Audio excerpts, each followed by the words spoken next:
Welcome into our first non-observation post-practice report. This is going to be a little different, guys. We're not going to tell you about the players that made spectacular catches in practice or the players that had big hits. We're going to tell you about. We do know who had an interception, though. Yeah, we do. We got a name there. We got some details. We just spoke to Mike Norvell, Justin Cryer, linebacker Justin Cryer, and running back Cam Davis at the end of FSU's first spring practice. Also, our first practice without access to watching practice in about 5 years here at Florida State. But it's cool. We're all good. We're moving on. But we did talk to Mike Norvell. He wrapped things up, and then we also talked to a couple players. So any big takeaways, Corey? I think the biggest thing I took away was just Mike Norvell talking about, he wouldn't go into details about the changes in practice, but talking to the players, it definitely sounds like there were some changes to the way they go about practice compared to a year ago. Cam Davis talked a lot about how Gus Malzahn, it is super fast. Nobody's standing around watching. And he actually said no BS. He said the word, though, guys. He doesn't have a filter. But he just said that. He cursed. Oh, he did. Okay, Cam, I see you, buddy. Unfiltered, man. 2025, that's how we're rolling. Yeah. But He's basically, you got the impression that they were very quickly to business. And I think that was probably maybe the biggest change, I would say, or biggest difference. Yeah, and I just think it's fascinating, and I asked Norvell a couple of questions about that. Go watch the video, the press conference video that Aslan uploaded on the channel. But just like what's it like for him? To watch. It's not just that it's not his offense anymore, although whatever. He still oversees it, I guess. But it's Malzahn's show. But also he's coaching with guys he's never coached with before. So we talk about the changes in practice structure, but also just the changes in who's at practice. And he's never seen Tony White coach before.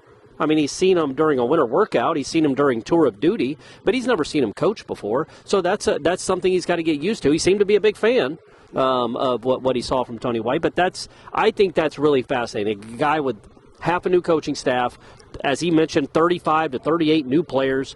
There's going to be a lot of change during this month that they'll have to get used to. But he seemed. It would be weird if he didn't, though. Yeah. Guys, this was a mistake. Day one, I can tell these were bad hires and these were bad signings. We're going to do the best we can. We're going to do the best we can.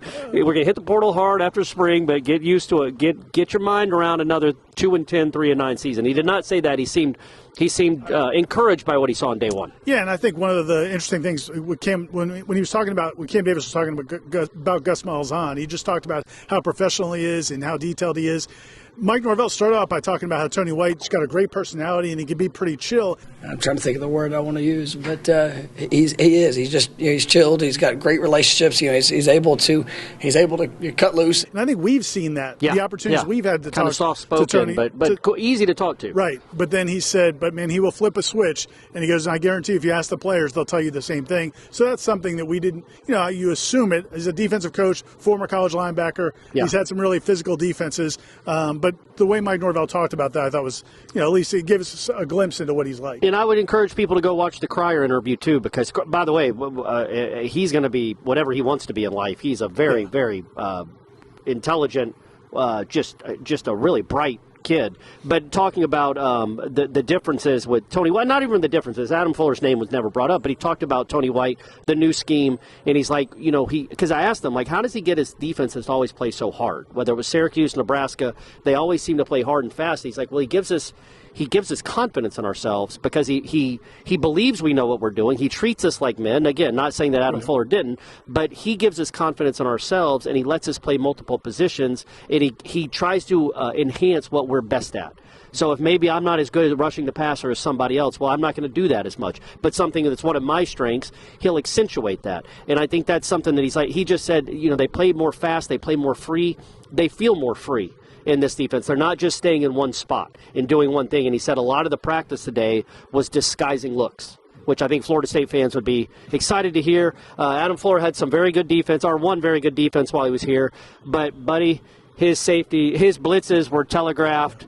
You could see them from the moon. So if you're going to have a lot of different looks and a lot of different angles coming on pass rushes and what the linebackers are trying to confuse the offense, I think people will be excited to hear that. And Justin Cryer said that's that's something they work on a lot, even in the first practice. Yeah, the first position group that Mike Norvell singled out as having a good day was the DBs. Yeah. He said they made a bunch of nice plays. You said there was an interception 7-on-7. I think it was Jabril Rawls. Jabril Rawls, yeah. And he mentioned he said there was another tipped interception that was from somebody else. Didn't give him a shout out, whoever that was. Yeah, so anybody can catch a tip ball. But he singled out several other DBs as having good winners into the spring. Edwin Joseph. Yeah.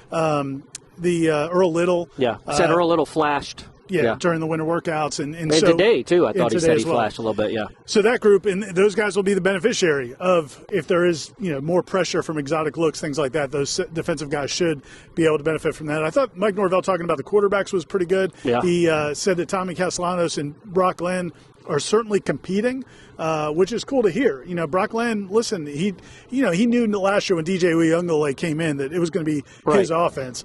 I don't know that Brock Glenn's ready to just give up on that right now at this point. I mean, I think he wants to compete with Tommy Castellanos. Yeah. Norvell said they're both pushing each other, but also he heard them pushing players at other positions during practice, showing some leadership. He also said Kevin Sperry, the freshman, in his first 7-on-7 period of practice, was 4 for 4, which really impressed him as well. Yeah, that's those 7-on-7s are legit, man. Those are real competitive. And for him, as the first one he's ever done in college, he should still be in high school, right? Yeah. Right? Yeah, he should be.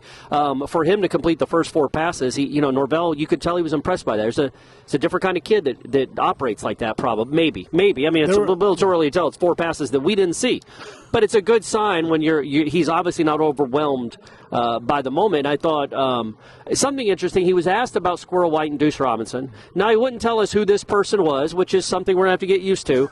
But he said that one of them, even in the he took a moment to not teach them, but a learning moment about response. He said whoever it was either one of those two, had a bad drop early on. They talked about the response. He came back and had the best catch of the day. And he's like, a contested catch. I'm going to guess it was Deuce, but that's just a guess. That was my guess, too. Just because I feel like he's going to have more opportunities for contested catches. But either way, the fact that they came back, that's a big deal. That's what you wanted. That's what this team had none of last year. Right. Response. They just lacked it completely. One other thing they didn't have very much last year at all, Ira, was Jaylen Lucas. And that was literally the first person Norvell mentioned, unsolicited, about somebody that had a good day. Yeah, Jaylen Lucas had a season-ending knee injury early last season. Boston College game. I kind of wondered if he would be available by spring practice, and apparently he really came back in tour of duty. They are taking it slow with him in certain things, but he was able to practice today. We saw him walking in today. Aslan's got the great video, guys. You need to watch the video of the players walking into practice. That was the extent of our access. But quit complaining. You don't even care. You're acting like you care, and you're complaining. Quit complaining about it. The only other thing I would take away is just Cam Davis talked about the chip on his shoulder, and he basically intimated a lot of guys on this team's shoulder. They know. Listen, they were embarrassed last season. None of them expected to be 2-10. They had to live through it. They also had to live through seeing things on social media. Yeah. And Cam Davis said, "I don't blame the fans. I understand why they said what they said because we clearly weren't playing well." But he talked about that being a motivating factor all offseason. And listen, man, they hopefully they embrace that, right? I mean, certainly you wouldn't think they'd be cool with it.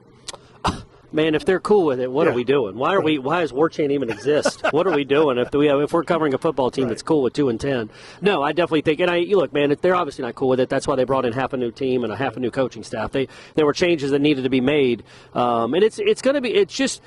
I think the most interesting thing of the whole, all the changes is the dynamic between Malzahn and Norvell. It's a guy that gave him his first shot, but he's now the head coach. And how is he going to let just Gus run it? It's your offense. I'm going to be back here doing other things. I'm interested in that. Now, we won't be able to we'll be able to hear things, how it's going, but we won't be able to know in the moment watching them in practice how they operate together. But as Norvell said, I guess he said it Monday, but he said it today too. He goes, I have the best offense coordinator in the country. So if he thinks that, if you think you have the best OC in the country, You better step out of the way and let him do what he wants to do. Yeah, I don't think there's any question. We weren't out there to see it, but I don't have any question that Gus Malzahn is running the show on offense. Mike Norvell might have things to say to Gus, and he may say things to him in the coaches' offices. I do not think he's out there doing a lot of hands-on coaching because that's why he hired Gus Malzahn. But we'll have plenty more coverage. Go watch these other videos, guys. As Corey said, those are two really sharp dudes. Both Justin Cryer and Cam Davis had a lot of cool things. Cam also talked about Usman Kromah coming in later this spring, who's the freshman big-time running back out of South Georgia. He grew up with him. He also talks about baseball and whether or not his baseball days are over. What did he say? Oh, don't give it away. Go watch the video. All right, go click it. Go watch those videos. Go watch the video of players walking into practice, all kinds of stuff over at Warchant.com. You're not really selling that one at all. We'll have stories coming as well. Listen, man, the elephant's in the room. Yeah. We're going to point him out. And we're going to talk about, and we'll play more coverage coming. And then tomorrow, Thursday, plenty of pro day coverage. So a lot of the Azaria Thomas, Josh Farmer, those guys are coming back. But the pro day's Friday. They talk in advance. And there's also a spring practice tomorrow, so they'll be practicing. So lock in. And there's a huge special going on right now, guys. $1 a week for the next year. So basically it's $52. Plus you get a gift card to Garnet and Gold. Subscribe to Warchant.com. If you're not already, you're missing out. Go to Warchant.com and start your subscription today.